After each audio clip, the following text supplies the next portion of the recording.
Selamat datang dan kembali lagi di BT Channel. J. Robert Oppenheimer akan selamanya, baik atau buruk, dikaitkan dengan kekuatan penghancur yang luar biasa dari bom atom dan gambar awan jamur. Asosiasi itu hanya akan menguat di mata publik dengan rilis film Oppenheimer, biopik besutan sutradara Christopher Nolan yang sangat dinantikan.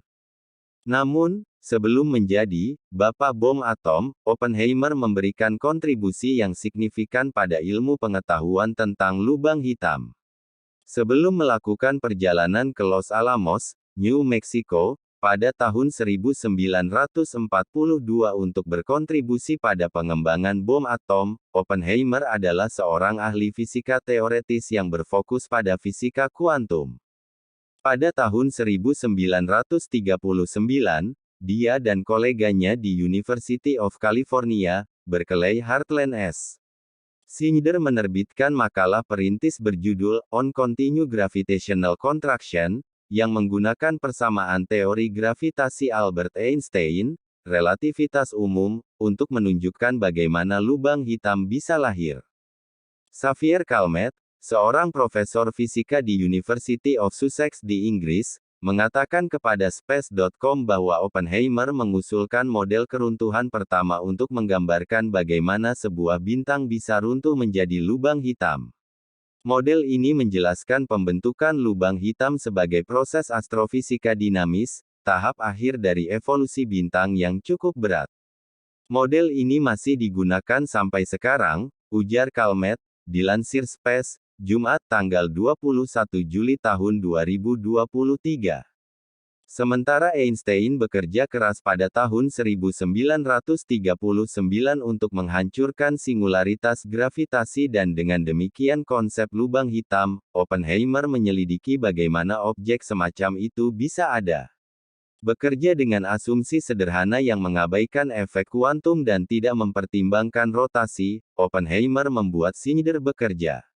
Ini terbayar ketika peneliti terakhir menemukan bahwa apa yang tampaknya terjadi pada bintang yang runtuh bergantung pada sudut pandang pengamat.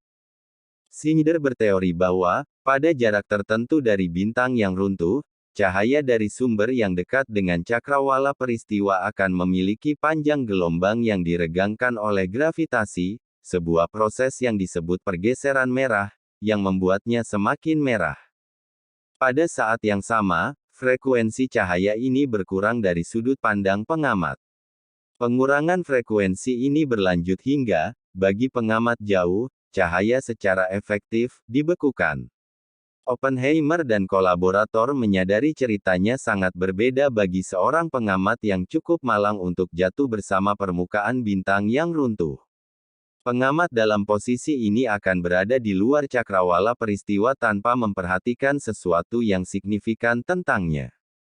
Tentu saja, pada kenyataannya, seorang pengamat akan spaghetti fit oleh gaya pasang surut yang kuat yang disebabkan oleh perbedaan tarikan gravitasi pada tubuh bagian atas dan bawahnya. Ini akan membunuh mereka sebelum mereka mencapai cakrawala peristiwa, setidaknya untuk lubang hitam yang lebih kecil, di mana radius Schwarzschild dekat dengan singularitas gravitasi. Konsep ini awalnya disebut sebagai bintang beku karena pembekuan cahaya yang terlihat di horizon peristiwa. Itu tidak akan menerima nama yang lebih akrab dan tajam sampai tahun 1967, ketika fisikawan Princeton University John Wheeler menciptakan istilah lubang hitam selama kuliah. Oppenheimer dan rekannya mungkin mengambil jalan yang berbeda dari fisikawan Jerman Karl Schwarzschild, tetapi tetap saja, kedua tim fisikawan itu tiba di tujuan yang sama, yaitu konsep benda bintang yang begitu masif sehingga gravitasinya menjebak cahaya dan menyebabkan pergeseran merah yang tak terbatas. Schwarzschild memiliki teorinya, tetapi Oppenheimer dan rekannya adalah ilmuwan pertama yang benar-benar memahami kelahiran fisik lubang hitam. 3 tahun kemudian, Oppenheimer melakukan perjalanan ke Los Alamos, mengukuhkan tempatnya dalam sejarah dan persepsi publik. Tetapi banyak, terutama para ilmuwan, mengingatnya sebagai Bapak Lubang Hitam. Calmette menyimpulkan bahwa Oppenheimer memberikan kontribusi yang sangat signifikan terhadap fisika lubang hitam dan fisika secara keseluruhan.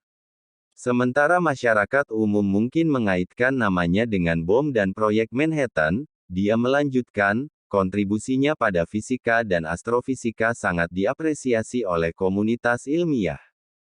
Dia adalah salah satu fisikawan terkemuka selama masa hidupnya dan sangat berpengaruh, dan karya seminalnya masih relevan sampai sekarang, kata Calmette.